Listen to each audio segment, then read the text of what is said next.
बिहार में आलू, प्याज, मटर और टमाटर जैसी पारंपरिक फसलों को उगाकर यहाँ के किसान अपनी आमदनी सुनिश्चित करने की कोशिश करते थे।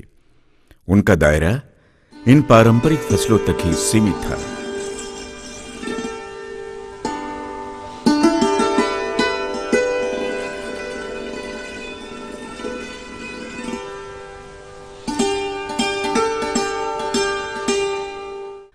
ऐसे में अगर कोई ब्रोकली और स्ट्रॉबेरी जैसी फसलें बिहार में उगाने की सोचे तो ये काम मुश्किल ही नहीं, असंभव सा प्रतीत होता है।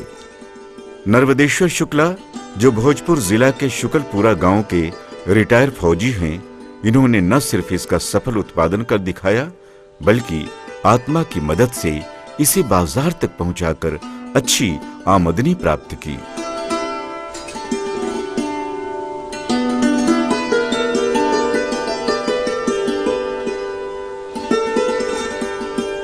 नर्वदेश्वर शुक्ला की सफलता के पीछे इनकी मेहनत, लगन, उत्साह और कुछ अलग कर दिखाने की सोच शामिल है।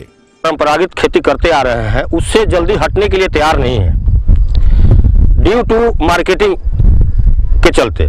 लेकिन हमारा मानना ऐसा नहीं है कि बाजार नहीं है, बाजार तो हम लोग हैं, लेकिन नई चीज किसी को बतलाने के लिए तो आपको मशक्कत करनी पड़ेगी। आज बिहार के बाजारों में जिन यूरोपियन सब्जी और फलों की बिक्री हो रही है, इसके पीछे हैं नर्वदेश्वर शुक्ला जैसे प्रगतिशील किसान।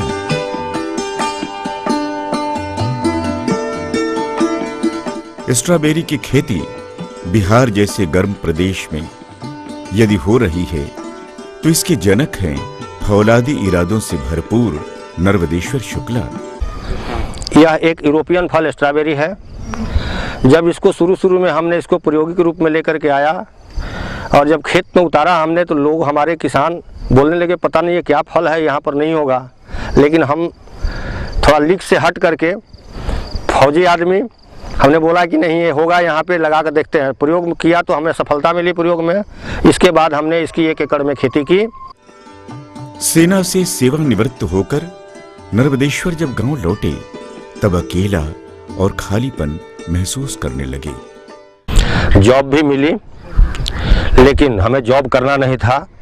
हमें इस दिशा में, एग्रीकल्चर सेक्टर में हमारी अपनी एक सोच थी यूरोपियन सब्जियों और फलों की। क्योंकि स्ट्रॉबेरी फल हमने देखा था, लेकिन कहाँ होता है, कैसे होता है, ये समझ नहीं पाया था। 1996 में हमें जनसत्ता पेपर में एक लेख मिली, रिक्शा पुलर से हवाई जहाज तक। तो उस लेख को हमने पढ़ा और पढ़ करके हमने उस हरियाणा के किसान से संपर्क साधा। और संपर्क साधने के बाद मैंने कुछ पौधे वहाँ से 97 में लेकर के आया। प्रयोग स्वरूप हमने 25 पौधे लाया, जिसका रिस्पांस हमारे सॉइल में, हमारी मिट्टी में, हमारे क्लाइमेट में बड़ा बढ़िया हमको लगा, बड़ा बढ़िया रिस्पांस दिया।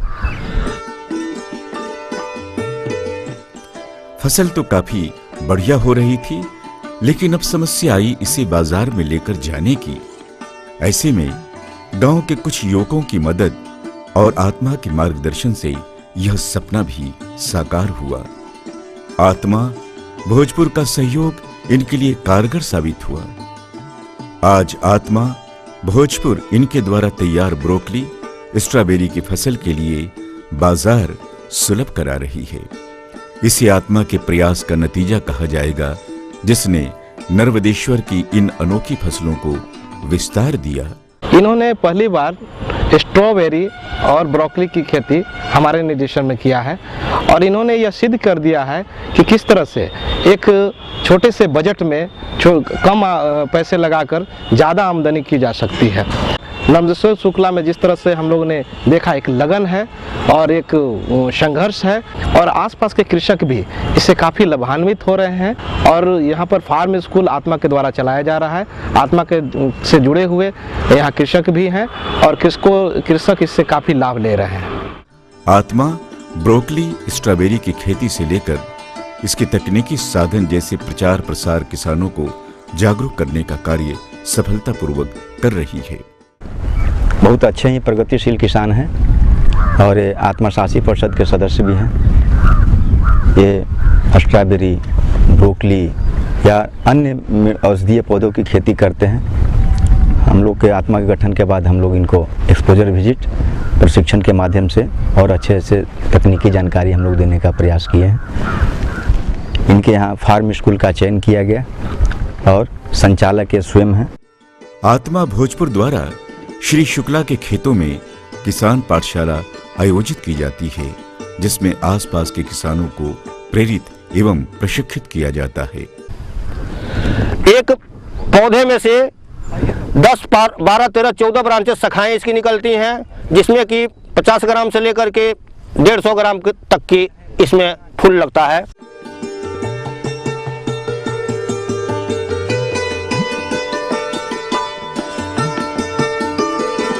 ब्रोकली है, इसको जब निर्देशक शुक्ला लेकर आए तो लोग गोभी के नाम से तो यहाँ इसको एडवर्टाइज किए, लेकिन इसको बताए कि सरसों ब्रीड का ये है, एक गोभी है लेकिन सरसों ब्रीड का इसका नाम ब्रोकली है, जो खाने में स्वादिष्ट है, पौष्टिक चीज़ है।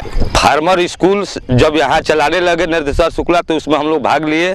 उसमें कुछ आत्मा के द्वारा उसमें कुछ हम लोग नया ढंग से इसका विषय में नया ढंग सीखे, करने का शौक किए हैं, कुछ अभी करने का और आगे विचार है। शुक्ला जी के खेत में किसान पाठशाला चलाया जाता है और मैं भी एक कृषक हूँ जिसमें पाठशाला में कुछ सीखता हूँ, तो प्रेरणा मिलती है कि ऐसे ऐसे खेती करके इन्होंने इतना विस्तार दिखाया जो कि इस क्षेत्र में एक अद्वितीय है। इस भोजपुर जिले में ऐसा एक जगह है जहाँ पर ये खेती होता है, तो दूर दराज से लोग भी इस पाठशाला में सीखने के लिए आते हैं कि हम लोग भी अपने जवार में जाकर, क्षेत्र में जाकर ऐसा कार्य करें जिससे ऐसे खेती करके हम लोग आर्थिक रूप से सुदृढ़ हो सके। आत्मा के प्रयास से फरवरी से नवंबर तक तैयार होने वाली ब्रोकली, स्ट्रॉबेरी की फसल इस खूबी से इनके खेतों में तैयार हो रही है, मानो यह भोजपुर नहीं बल्कि हिमाचल का गांव है। नर्मदेश्वर शुक्ला ने ब्रोकली, स्ट्रॉबेरी की खेती बड़े पैमाने पर करके भोजपुर को कृषि क्षेत्र में नई पहचान दिलाने में कामयाबी हासिल की है। आत्मा ने इनकी सफलता को देखकर आत्मशासी परिषद का सदस्य नियुक्त किया। इनके प्रयासों की सराहना कर क्षेत्र के दूसरे किसानों को प्रोत्साहित करने में लगी है। शुक्ला जी अपने साथ साथ अपने कई किसानों को जो है कि ज़्यादा से ज़्यादा लाभान्वित करा रहे हैं। एक नया टेक्नोलॉजी लाते हैं जो हम लोग को आत्मा के सौजन्य से मिल जाता है, कृषि विज्ञान के सौजन्य से मिल जाता है। तो शुक्ला जी जो कार्य है वो देखने से ही बहुत ज़्यादा सराहनीय है। आत्मा के द्वारा जो भी संचालित खेती है हम लोग को ये आगे भी ले गए हैं, कितना आगे किसान के लिए कि आप लोग देखिए भारतीय स्तर पर किसान बनिए। इससे लघु किसान के रूप में हो करके थोड़े से जमीन में भी आप अपना जीविकोपार्जन कर सकते हैं कृषि के तकनीक के माध्यम से।